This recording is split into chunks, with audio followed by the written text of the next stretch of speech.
Ada berkat yang sudah ada pada kita. Coba pikirkan, kira-kira apa di hidupmu? Ternyata sudah ada di dalam hidup Anda. Semoga hari ini menjadi pewahyuan. Berkat tidak diberikan baru, sudah ada lama. Mungkinkah Anda setelah saat teduh bersamanya akan menemukannya? Anda berkata, iya ya, Pastor Philip, saya baru sadar.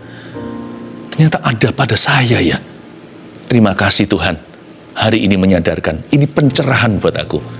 Kalau Anda belum subscribe di channel ini, segera supaya Anda bisa mengikuti terus rema-rema dari Roh Kudus ya. Puji Tuhan ya. Mari ambil Alkitab dan catatan kita. Kita belajar firman sama-sama. Saya merasakan ada kuasa pemulihan waktu kita tadi menyembah. Saya yakin pemulihan atau restorasi itu sungguh-sungguh akan terjadi. Beyond atau melampaui kesembuhan tubuh dan jasmani. Hidup seseorang akan dijamah dan diubahkannya.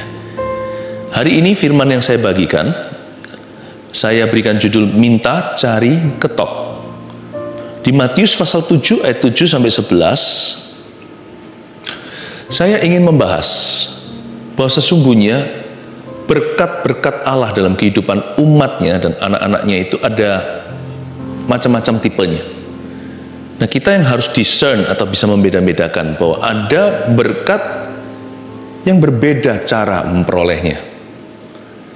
Kalau kita salah cari, kalau ekspektasi kita nanti tidak sesuai dengan realita, jangan kita kecewa. Kita minta hikmat Tuhan, minta bijaksana, minta hati yang bijaksana, supaya kita bisa mengerti bagaimana cara Allah bekerja kali ini dalam kehidupan Anda. Tidak pernah Tuhan bekerja dengan cara yang sama. Tuhan itu tidak main obral, tidak mass produce atau produksi massal. Setiap mujizat berkat pemulihan, kuasanya itu unik. Setiap kali selalu baru. Karena itu mari kita mengerti ketiga kata ini, minta, cari, ketok, agar hati kita paham bagaimana mengikuti Kristus dalam kebutuhan, termasuk dalam keinginan kita nggak salah, karena Dia adalah Bapa yang baik. Sampaikan semua kekhawatiran Anda. Mari kita baca dulu hal pengabulan doa. Matius 7 ayat 7 sampai 11 bunyinya, mintalah maka akan diberikan kepadamu. Carilah, maka kamu akan mendapat. Ketoklah, maka pintu akan dibukakan bagimu. Karena setiap orang yang meminta, menerima. Dan setiap orang yang mencari, mendapat. Dan setiap orang yang mengetok, baginya pintu dibukakan.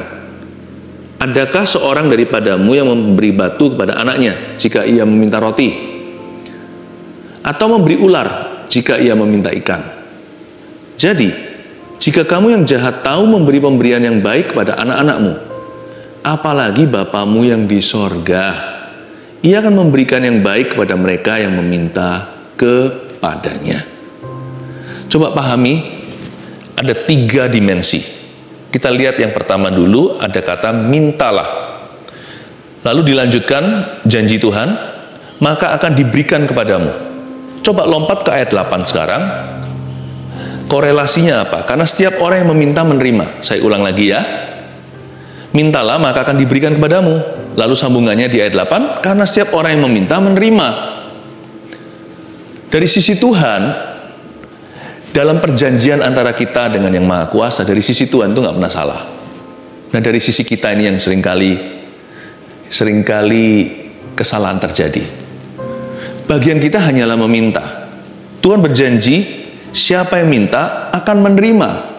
Hanya menerima apa, itu terserah Allah. Karena Tuhan itu daulat. Dia tidak berhutang sama siapa-siapa, termasuk kepada kita. Baik kita mau lakukan amal sosial, pelayanan, kita ini orang berdosa. Masuk sorga itu hutang-hutang. Kita itu nggak bisa lunasi dosa sendiri. Jadi kalau sampai kita selamat, nama kita ditulis dalam kitab kehidupan, dosa kita diampuni, itu kita nggak layak menerima sama sekali. Jadi dari awal hubungan kita dengan Tuhan itu nggak pernah setara. Tapi Tuhan berjanji kok, sekalipun kita ini orang berdosa, Dia Allah yang Maha Suci, kalau siapa yang meminta kepadanya dengan tulus, pasti akan menerima sesuatu. Dan kita tahu bahwa Allah kita itu baik. Coba lompat lagi. Di sini dikatakan di ayat 11, jadi jika kamu yang jahat tahu memberi pemberian yang baik kepada anak-anakmu, Apalagi Bapamu yang di sorga, Ia akan memberikan yang baik pada mereka yang meminta kepadanya. Tenanglah, kita itu punya Bapa yang baik. Makanya Dia memberikan yang baik. Memberikan yang baik kepada mereka yang meminta kepadanya. Nah, memberikan apa yang baik dalam kehidupan kita, mengapa sih Bapa memberikan good gifts? Because He is a good God. Kalau gitu, tarik lagi ke ayat 7. Mintalah maka akan diberikan kepadamu, saya pasrah. Saya pasrah itu bukan tidak menggunakan iman saya. Ada orang berkata, saya berserah, tapi dia nggak berbuat apa-apa. Itu salah. Pasrah itu artinya tidak taruh curiga kepada Allah setelah kita meminta. Tugas kita hanyalah meminta, sesuai dengan pengetahuan kita akan firman, kita berkata, Tuhan, aku mau itu dalam hidupku. Lalu setelah Anda alaskan doa dalam nama Yesus, percayalah outcome atau hasil akhirnya ke tangan Tuhan. Jangan tentukan skor terakhirnya. Itu dalam kedaulatan Allah. Tugas Anda dan saya hanyalah meminta sesuai dengan pengenalan akan Allah. Dan jangan marah jikalau terjadinya nggak segera. Nggak mie instan doanya. Atau jikalau terulur waktu, janganlah Anda kecewa. Dan jikalau diberikan tidak seperti tepat ekspektasi, atau sesuai aplikasi hatimu, maka jangan Anda terburu-buru untuk menghakimi Tuhan. Coba lihat dulu, mungkinkah ada berkat-berkat terselubung yang Tuhan sembunyikan kali ini. Tapi kadang-kadang ya nggak begitu terus kok. Itu hanya sesekali. Seringkali malahan, kerap kali Tuhan memberikan persis yang kita inginkan. Kecuali kalau yang kita ingini adalah dosa. Terus terang ya, berapa kali sih kita minta sesuatu atau kita nggak minta sama sekali, Tuhan beri apa yang persis kita butuhkan dan sesuai keinginan, sesuai aplikasi doamu lah. Begitu. Jadi jangan pernah kita itu mengeluh. Tuhan hanya berjanji begini, maka akan kuberikan kepadamu jikalau engkau meminta kepadaku. Mintalah maka akan diberikan kepadamu, carilah maka kamu akan mendapat. Jadi barang siapa meminta, dia pasti akan menerima. Karena aku adalah Allah yang baik. Seolah-olah Tuhan bicara sama kita, engkau tidak usah curiga. Aku nggak pernah memberikan ular kalau kamu minta roti. Nggak pernah memberi kalajengking. Aku nggak pernah memberikan batu kalau kamu minta air. So don't worry. Tuhan itu, kalau kita alaskan doa kita dalam nama Yesus, kalau Tuhan mengalaskan jawabannya atas karakternya. Ini aku. Sebelum dia jawab doa kita, dia berkata, ini loh aku. Yesus Kristus itu baik. Dia ya dan amin. Nyawa aja dia beri kok, masa dia pelit.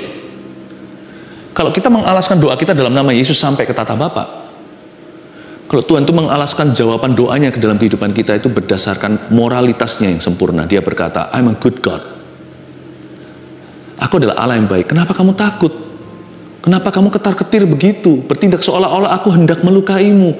Jangan-jangan kuberimu aniaya. Jikalau aniaya terjadi dari dunia, itu mahkotamu, itu bukan dari aku. Itu karena engkau milikku. Dan mereka nggak suka hati melihat siapa yang jadi Tuhanmu. Kalau semua seolah-olah takutan gitu, kalau nanti Tuhan minta sesuatu. Jangan-jangan kalau dekat sama Tuhan, nanti Tuhan minta sesuatu yang saya keberatan. Jangan begitu pikirannya. Karena Tuhan itu menjawab doa anak-anaknya berdasarkan kemurahan. Dia itu nggak butuh apa-apa dalam hidupmu. Jikalau dia meminta sesuatu sungguh, kalau sungguhan dia meminta sesuatu daripadamu, itu pasti kolesterol busuk dalam kehidupan Anda dan saya yang dia mau minta.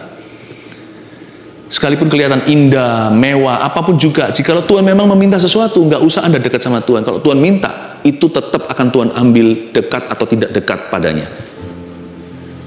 Kalau sampai Tuhan itu menuntut sesuatu dalam kehidupan kita, itu pasti untuk kebaikan kita. Karena dia adalah Allah yang baik. Dia tahu apa yang jahat di dalam hidup kita. Karena dia tahu kita sebelum kita mengenal diri sendiri, dia tahu lebih jauh. Bahkan kita nggak bisa melihat hari esok, dia sudah ada di situ di ujung kehidupan, memegang kunci kematian. So don't worry ya. Sebelum saya bahas lebih lanjut, mintalah, carilah, ketoklah, minta, cari, ketok ini. Saya ingin Anda dan saya untuk merenungkan kasihnya, kebaikannya, pengorbanannya. Jadi jangan sampai hatimu itu worry. So don't worry, be happy, tenanglah jiwamu dan jiwaku. Kita punya Tuhan dan Allah yang baik. Nah sekarang 3 dimensi saya coba jelaskan. Mintalah maka akan diberikan kepadamu. Nomor 1, ada berkat yang harus diminta dulu, barulah diberikan kepada kita. Pahami itu. Jadi di dalam hidup ini, dalam kerohanian kita dan perjalanan iman, ada berkat-berkat, some blessings are just for the asking. Ada berkat yang memang harus kita minta secara sengaja, yang harus diminta dulu, barulah diberikan kepada kita. Saya kasih contoh ya, Ngapain sih susah-susah? Kalau kita itu punya hubungan yang baik, kita makan di meja makan, misalnya pesta ulang tahun atau tahun baru atau hari raya apa, keluarga kumpul, karena itu meja bundar kan, bayangkan, di situ ada makanan, itu ada sayur yang saya mau, tapi di sana ada kakak saya yang duduk di situ. Ngapain saya berdiri keliling meja untuk ambil lauk pauk itu? Kadang-kadang ada berkat yang dipermudah. Kalau Anda mau humble enough, mau cukup rendah hati, dan jika Anda secure rasa aman dengan orang yang Anda minta tolongi, Anda berkata sama kokonya yang di sebelah sana, mas, gitu ya, bisa tolong ya sayurnya. Oh iya, diambilkan. Some blessings are just for the asking. Kadang-kadang ada berkat tertentu itu yang hanya minta saja diberi kok. Ngapain susah-susah pembuktian diri? Contohnya pengampunan. Misalkan kalau saya salah, Anda salah, kita jatuh dalam dosa. Kita selalu berkata sama Tuhan janji-janji palsu. Ini terakhir Tuhan, terakhir. Lain kali aku nggak lagi. Udah nggak usah janji-janji, kita tahu itu kesalahan. Tidak boleh diperbuat sebenarnya, kita nggak boleh lakukan dari sejak sononya, dari situnya. Janji-janji itu fungsinya apa? Sebelum Anda janji, sesudah Anda janji, Tuhan yang berkata, apa yang Tuhan katakan jangan, tetap jangan dilakukan. Jadi buat apa kita kasih informasi ke Tuhan kalau bukan karena pembuktian diri? Penyesalan kita nggak tulus karena kita penasaran, kok bisa sih aku jatuh? Rasa percaya diri kita, ego kita yang tersinggung. Kita nggak berani untuk mengaku kekalahan. Kemarin itu aku jatuh dalam dosa karena sengaja. Kita datang menyebut tata Tuhan, mencoba-coba dapat sesuatu kecuali pengampunan. Kita rasanya harusnya aku tidak cacat celah loh. Karena yang kita percaya itu bukan kasihnya, tapi kemampuan kita. Jadi kita seringkali begitu kan, kebiasaan buruk nih contohnya.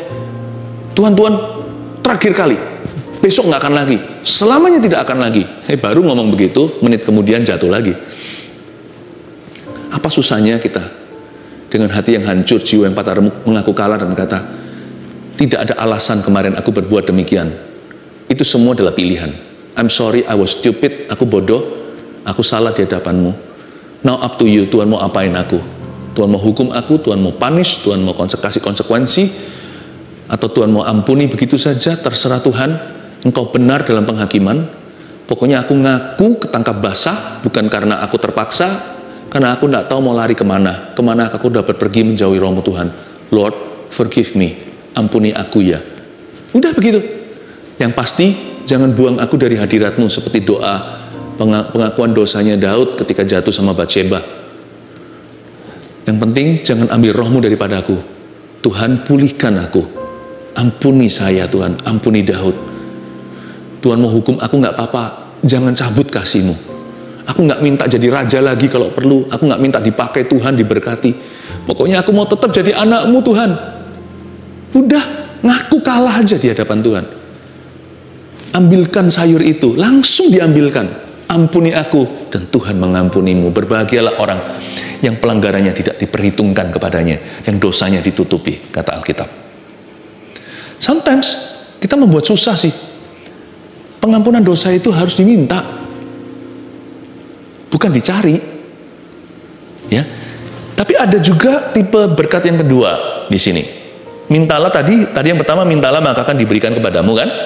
Yang kedua apa? Carilah, maka kamu akan mendapat. Setelah minta, cari. Nah, yang dimensi berikutnya, ada berkat yang sudah ada pada kita, tapi kita belum mencarinya. Jodoh contohnya.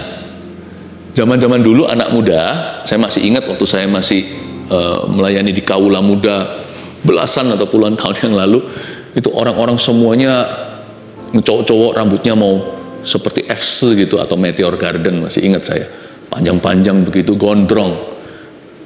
Tapi sekarang anak-anak muda lebih suka yang keriting-keriting pendek-pendek begitu, atau yang yang one line, yang karena sekarang tontonannya drama Korea. Nah, semua orang contohnya yang cewek maupun yang cowok mau dapat jodoh seperti yang di TV, yang cewek mau dapat jodoh seperti yang di YouTube itu, atau di mana gitu ya, di internet. Kita belum juga, kadang-kadang standar kita terlalu tinggi, nggak masuk akal. Dan Alkitab mengatakan, carilah maka kamu akan mendapat. Kita bukan cari dengan kekuatan sendiri, apalagi cari di tempat yang salah. Cari jodoh kok di tempat yang gelap seperti dugem begitu, nggak akan dapat anak Tuhan. Nah, maksud saya adalah begini, ada kalanya kita mempersulit berkat dalam kehidupan kita, karena yang kita cari itu tidak realistis. Padahal sudah ada di sekeliling kita orang-orang yang sudah dekat. You may even marry your best friend someday. Mungkin Anda bisa menikah dengan seseorang yang sudah Anda kenal lama, yang sudah bersahabat. Tapi selama ini belum memungkinkan, karena kita belum menominasi mereka. Yang kita cari di awan-awan. Padahal di kiri kanan itu, if you will count your blessing, kalau Anda dan saya hendak menghitung berkat itu satu persatu, mungkin ketemu satu-satunya dia yang Tuhan sudah sediakan dalam kehidupanmu. Saya kasih ilustrasi aja contohnya. Kita minta-minta, tapi kita nggak ngerti apa yang kita minta. Aku minta seperti yang di drama itu, yang nggak ketemu, karena Anda dan saya juga tidak seperti yang di drama itu. Mungkin semua orang minta yang di drama itu, makanya nggak ketemu. Tapi kalau kita minta sungguh-sungguh dari Tuhan, sebuah berkat, jodoh tadi contohnya, minta hikmat. Mungkinkah sudah ada di sekeliling kita, tapi kita tidak pernah menganggap mereka adalah berkat Tuhan. Potensi pun kita tidak perhitungkan. Ternyata, oh iya ya, ternyata aku kok tidak pernah melihat berlian ini ya. Demikian juga ada banyak orang meminta berkat berlebihan, bukan hanya jodoh, materi, atau apa. Padahal kalau mereka mau hitung 5 roti 2 ikan yang di tangan, itu bisa dikelola loh. Tapi muluk-muluk maunya itu yang bisnis besar sekali. Padahal bisnis kecil-kecilan, itu kalau dipupuk tanaman kecil seperti biji sesawi, itu bisa jadi pohon yang terbesar di dalam dunia tanam tanaman. Tuhan berkata begitu, bahkan sampai nanti ranting-rantingnya pun bisa menjadi sarang burung dan tempat hewan-hewan berlindung. Tapi awalnya, tapi ini biji sawi. Aku maunya biji durian. Kita maunya sebuah bisnis yang konglomerasi, yang langsung berlipat-lipat kali ganda kembalinya. Aku diam aja, passive income. Tapi yang ini harus berjerih payah. Ini harus kupupuki. Aku harus perhatikan, nggak ada yang namanya off-hand management, atau orangnya pergi jalan-jalan, ini jalan sendiri. Aku harus ada di sana. Aku harus tunggui. Aduh Tuhan, repot ini. Tapi mungkin yang repot itu 5 roti 2 ikanmu. Itu yang mungkin sudah dibawa dari rumah dengan rantangan, dipersiapkan untuk makan secukupnya hari itu. Itu yang nanti, dari situ nanti berkatmu, multiplikasi terjadi. Tapi kita nggak pernah memperhitungkan itu sebagai berkat. Seperti murid Yesus di bukit itu berkata, emangnya ini bocah punya makan siang ini bisa berbuat banyak? Nggak bisa apa-apa, ini nggak cukup untuk memberi makan 5.000 orang. Aku aja orang dewasa makan ini aja nggak kenyang. Tapi Tuhan berkata, bawa sini. Tuhan pegang dan berkata, thank you for this blessing, Father. Wow, Bapa, terima kasih. Tuhan Yesus mencari jawaban dan menemukan di antara mereka yang diremehkan oleh murid-muridnya, rantangan seorang anak kecil. Ya, lalu dia taruh di situ di tangannya Tuhan. Tuhan berkata, terima kasih Bapa untuk berkat-Mu. Aku cari dan ketemu. Inilah jawabannya. Bukan pabrik roti di mana.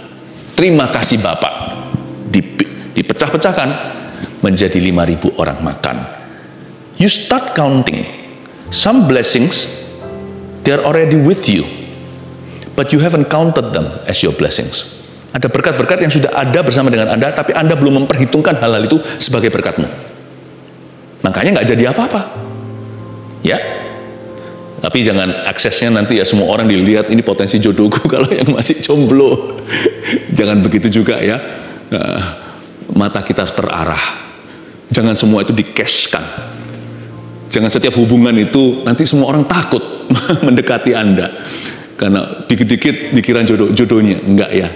Tapi kemungkinan sudah ada sebenarnya. Hanya minta arahan dari Tuhan Yesus. Kalau mata Anda dan saya tidak melihat ke awan-awan, lama-lama nggak menabur kalau kita lihat ke atas terus. Cari sesuatu yang muluk-muluk, yang nggak tentu kehendak Allah. Nggak tentu yang kau perlukan. Buktinya kalau jadi dengan orang-orang di TV itu, mungkin 1 bulan cerai kali. Nggak cocoknya super tinggi. Karena kehidupannya jomplang, berbeda, beda dunia. Mungkin di duniamu Tuhan sudah sediakan 5 roti 2 ikan. Baik jodoh, atau berkat rezekimu, ministry pelayanan, dan happiness terutama, kebahagiaan. Yang terakhir tadi, kita lihat setelah minta cari, lalu apa? Ketoklah. Maka pintu akan dibukakan bagimu. Ketoklah di sini, nomor 3, tuliskanlah, ada berkat yang tidak akan terjadi sebelum kita ketok terus dan bayar harga. Nah, yang ini beda. Ada berkat yang nggak bisa cuma minta doang. Tuhan kasih, dong dikasih. Contohnya, I want a good relationship with my son, parenting. Aku mau, ya Tuhan, aku mau hubungan kami, bapak anak pulih. Oke, kasih Tuhan. Cueng, langsung tiba-tiba lupa semuanya, berubah pikirannya, langsung jadi mesra ayah dan putranya. Loh, kita harus memulai dengan meminta, tapi kita mungkin berakhir mengetok. Perlu investasi waktu, perlu komunikasi hati ke hati, supaya nggak kikuk, canggung, kaku. Harus latihan. Bapak dan anak atau dengan siapa dalam anggota keluarga yang ingin dekat, ya kita harus mendekatkan diri, sehingga menjadi dekat sungguhan. Nah, harus diketuk. Dengan interaksi yang terus-menerus itu, konsistensi dan komitmen terus tanpa putus, Anda akan lihat terobosan terjadi dalam hubunganmu. Dan itu karena Tuhan, bukan karena usahamu. Itu karena Tuhan. Karena ada berkat tertentu yang nggak bisa minta doang. Cari-cari, nggak ada di sana memangnya. Ada berkat yang Anda harus berkorban. Some blessings, cannot be just given to you. But it must be earned through hard work, hard labor, and even sacrifice. Ada berkat tertentu yang diberikan karena kita berkorban. Kalau Anda mau memupuk pernikahan yang bahagia, juga harus meluangkan waktu. Komunikasi suami istri harus jalan, itu infrastruktur hubungan. Gimana kalau lulu gua, udah duniaku duniamu, temanku temanmu. Kita nggak mempersatukan, nggak pernah berkata I'm sorry. Gimana sembuh? Lama-lama kanker yang satunya. Karena kenapa? Terus ditelan kembali, menelan ludahnya terus. Tidak pernah minta maaf jikalau giliran Anda yang salah. Selalu suruh pasangannya yang mengerti. Bisa sih mengerti, tapi terpaksa. Wong namanya manusia hidup itu ada sense of justice kok. Ada rasa keadilan kok. Kalau Anda punya pasangan yang ngalah terus, bagus untuk Anda, nggak bagus untuk dia. Lama-lama dia akan penyakitan. Karena dia harus telan. Apakah kita mau kehilangan pasangan kita di masa muda kita? Apakah kita mau mendiskon atau memotong usia orang yang paling kita cintai? Jangan. Kalau gitu bahagiakan pasangan Anda juga. Kadang-kadang cara membahagiakan gampang kok. Anda harus berkorban, berkata I'm sorry kalau memang salah. Kurang salah aja tetap perlu minta maaf kok, kurang salah. Apalagi salah. Kurang salah bisa aja minta maaf, sorry ya kalau tadi aku begini. Apa maksudmu tadi?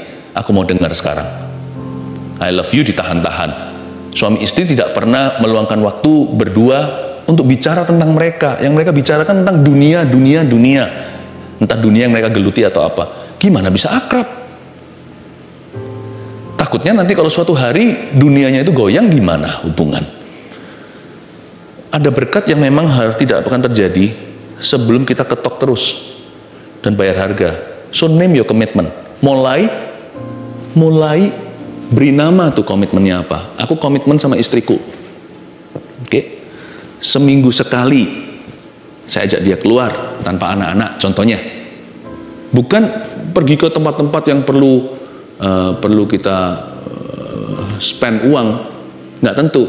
Waktu kualitas itu bisa murah. Ala kadarnya, tetapi kualitas hati. Yang penting di situ terjadi komunikasi, berdoa sama-sama atau apa. Anda harus komit kalau mau melihat pernikahan Anda turn around atau berbalik arah ke arah yang lebih baik. Coba saya ulangi lagi ya, nanti saya baca lagi beberapa ayat terakhir untuk menutupnya. Jadi, minta, cari, ketok. Jadi ada berkat yang diperoleh dengan cara yang berbeda-beda. Nomor satu apa tadi? Ada berkat yang harus diminta dulu, barulah diberikan kepada kita. Oke, renungkan. Kira-kira yang mana dalam hidupmu berkat itu? Yang kedua, ada berkat yang sudah ada pada kita, tapi kita belum mencarinya. Jadi kita juga belum menemukannya karena belum mencari. Oh iya ya, aku selama ini carinya di sini, nggak pernah carinya di sini. Oh iya, salah alamat, salah tempat. Di sini nggak ada. Ini fantasi namanya.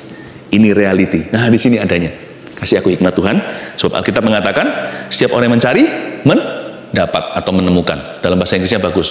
Whoever seeks will find. Kata mendapat di bahasa Indonesianya, bahasa Inggrisnya itu menemukan. Lost and found. Ada berkat yang sudah ada pada kita. Coba pikirkan, kira-kira apa di hidupmu? Ternyata sudah ada di dalam hidup Anda. Semoga hari ini menjadi pewahyuan. Berkat tidak diberikan baru, sudah ada lama. Mungkinkah Anda setelah saat teduh bersamanya akan menemukannya? Anda berkata, iya ya Pastor Philip, saya baru sadar. Ternyata ada pada saya ya. Terima kasih Tuhan. Hari ini menyadarkan, ini pencerahan buat aku. Mataku, mata rohku akan diterangi.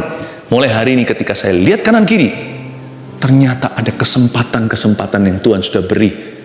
Bukan memanipulasi, memanfaatkan orang, bukan. Tapi kesempatan-kesempatan yang godly. Kesempatan-kesempatan yang baik. Yang Tuhan ternyata sudah taruh dalam hidup kita. Tapi selama ini kita abaikan. Kira-kira berkat mana yang seperti itu? Coba renungkan.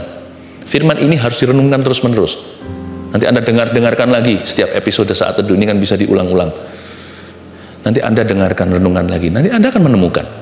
Saya percaya, your journey, trip Anda untuk bisa menemukan berkat-berkat itu telah dimulai di saat teduh bersama hari ini. Yang ketiga tadi, ada berkat yang tidak akan terjadi sebelum kita ketok terus dan bayar harga. Coba renungkan komitmen apa yang harus Anda buat. Ya, money don't grow on trees. Uang tidak tumbuh di atas pepohonan. Tapi mungkin Tuhan percayakan Anda dengan satu pohon untuk Anda rawat. Nah, dari situ nanti buahnya Anda bisa uangkan. Coba pikirkan. Komitmen kerja contohnya. Komitmen yang sungguh ya. Komitmen sekolah bagi yang mahasiswa atau yang pelajar. Jangan males-malesan kalau masih online. Bangun lebih awal. Supaya rambut gak awut-awutan. Jangan membolos. Kalau kerja juga sama. Datang lebih pagi. Supaya bisa tenang dulu, supaya bisa profesional hati. Kalau pulang yang lembur nggak apa-apa. Asal kerjaan kelar dan kerjaan terbaik. Nanti kan Tuhan gantikan dengan cara yang lain. Waktu yang hilang itu. Pastikan Anda punya komitmen yang bagus.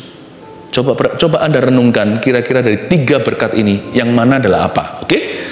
Nah, saya baca sekarang ayat 8. Ayat 8. Karena setiap orang yang meminta menerima, ini janji Tuhan. Dan setiap orang yang mencari mendapat. Dan setiap orang yang mengetuk, baginya apa? Pintu dibukakan. Gak ada kata kemungkinan. Pintu dibukakan, kepastian. Oh, haleluya. Allahku itu Allah yang pasti. Allahku Allah yang pasti. Ayat 9 jawab sendiri. Adakah seorang daripadamu yang memberi batu kepada anaknya jika ia minta roti? Jawab sendiri. Jawabannya kita tahu lah. Enggak lah. Masa anak sendiri minta roti, kita kasih batu. Atau memberi ular jika ia meminta ikan? Ya enggak lah. Kayaknya 2 berkat ini kelihatannya mirip-mirip ya. Bukan, berkat dan kutuknya mirip-mirip. Minta roti, kasih batu. Sama-sama utuh. Minta hewan, dapat hewan juga. Tapi dapat ular, bukan ikan. Tuhan gak pernah kasih Anda yang berlawanan dengan kehendaknya. Dan Tuhan juga gak pernah kasih Anda sesuatu yang mirip dengan yang Anda inginkan untuk iming-imingi dan pengharapan palsu. Allah kita itu orisinil dan selalu memberikan apa yang sejati. Berkatnya itu berkat yang tulen. Murni. Dia punya maksud hati itu selalu mulia atas dirimu dan diriku. Dia nggak pernah kita minta hewan, ikan, dia kasih ular. Kita minta sesuatu yang utuh, yang mengenyangkan, yang mengisi seperti nasi, roti gitu, dikasih batu. Tuhan nggak begitu. Our God never gives you false hopes. Ya. Jadi jika kamu yang jahat tahu memberi pemberian yang baik kepada anak-anakmu, ayat 11, apalagi Bapamu yang di sorga, Ia akan memberikan yang baik kepada mereka yang meminta kepadanya. God bless you. 1 Petrus 4 ayat 7. Kesudahan segala sesuatu sudah dekat. Karena itu, kuasailah dirimu dan jadilah tenang, supaya kamu dapat berdoa. Saudara yang terkasih, terima kasih telah mendengarkan firman Tuhan hari ini. Jangan lupa untuk dukung terus channel ini dengan cara subscribe, like, share, dan juga komen, agar saudara kita yang lain juga boleh terberkati. Tuhan Yesus memberkati kita.